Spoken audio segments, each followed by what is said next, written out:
course, sport is also a very big part of Melbourne's culture, and no one knows more about sports than me. I love all of the sports, all of the goals that you have with the wicket balls.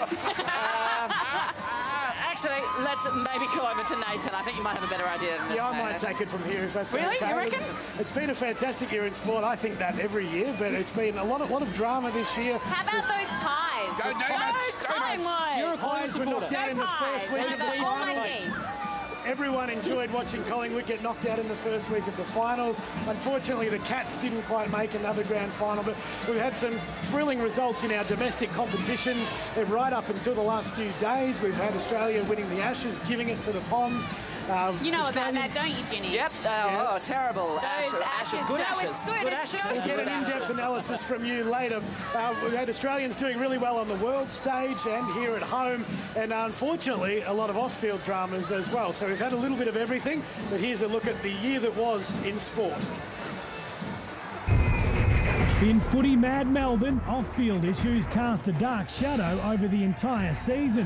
Essendon and James Hird went to war with Andrew Demetriou in the AFL over the supplement saga. After an ugly standoff, the Bombers were booted out of the finals and fined $2 million, while Hird was suspended for 12 months on full pay. I'm really sorry, dreadfully sorry about what happened, that you've had to go through this, that our supporters are... Our football club is a great football club, and it has been unfairly dealt with this year. As I said, we do own those mistakes, but the way it has been treated, I don't think is fair. The Demons were found not guilty of tanking, but the AFL still fined them and handed out suspensions anyway, while Mark Neeld was sacked, along with Saints coach Scott Waters.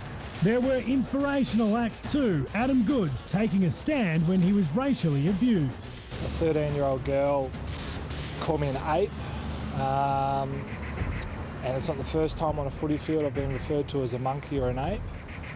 It was shattering. On the field, Gary Ablett proved he's the game's best player with a second Brownlow medal, while Hawthorn avenged a number of recent near misses, winning the club's 11th premiership. They've done it. The best team all year. But the Hawks would have a loss soon after when Buddy Franklin walked out for a $10 million deal with the Swans, while Dale Thomas followed Mick Malthouse from Collingwood to Carlton. Cricket fans rode a roller coaster. There was a 4-0 pummelling in India. The low point, 4 players suspended for not doing their homework. The UK tour then started disastrously with David Warner's barroom brawl. Shortly after, coach Mickey Arthur was dumped. The side was beaten 3-0 as England retained the Ashes, although who could forget Ashton Agar's 98. Oh, what a shot that is. Back on home soil, Australia's redemption was swift and sweet. The most famous trophy in world cricket returns to Australia. The urn returned in emphatic style as the Aussies bullied the English. Get ready for a broken And suddenly Mitchell Johnson was the most fearsome bowler in the world. There's a stare for you, buddy. Unforgettable scenes in soccer as the MCG became a sea of red.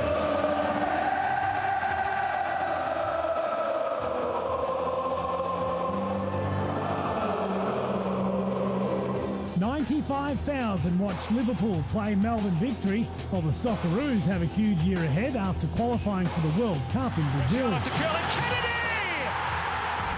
It was a dramatic year in tennis. Bernard Tomic's father John charged for headbutting his son's hitting partner. Novak Djokovic won a 3rd straight Australian Open, while Victoria Azarenka notched her 2nd win in a row. Rafa Nadal returned from injury to reclaim #1, but the big breakthrough was Andy Murray's triumph at Wimbledon. That's it. He's the Wimbledon champion. The First Lady of Racing, Gay Waterhouse, finally won her first Melbourne Cup. For Damien Oliver at Captain Incredible returned from suspension. And the nation's favourite horse, Black Caviar, was retired, unbeaten in a record 25 starts. Black Caviar doesn't let us down. Also bowing out, Mark Webber, who for a decade was Australia's great hope in Formula One, and 1 billion Indians went into mourning when their hero Sachin Tendulkar finally said goodbye. It was a dark year for cycling as Lance Armstrong finally came clean. Australia had its share of world beaters, Mick Fanning conquering surfing for a third time, but the individual performance of the year came from golfer Adam Scott. There it is! Adam Scott, a life changer. The likeable Queenslander's victory at the US Masters, the first ever by an Australian. A fantastic year in sport. Adam Scott is my hero of the year, but Coxie, I'm afraid even Adam Scott couldn't fix that swing of yours.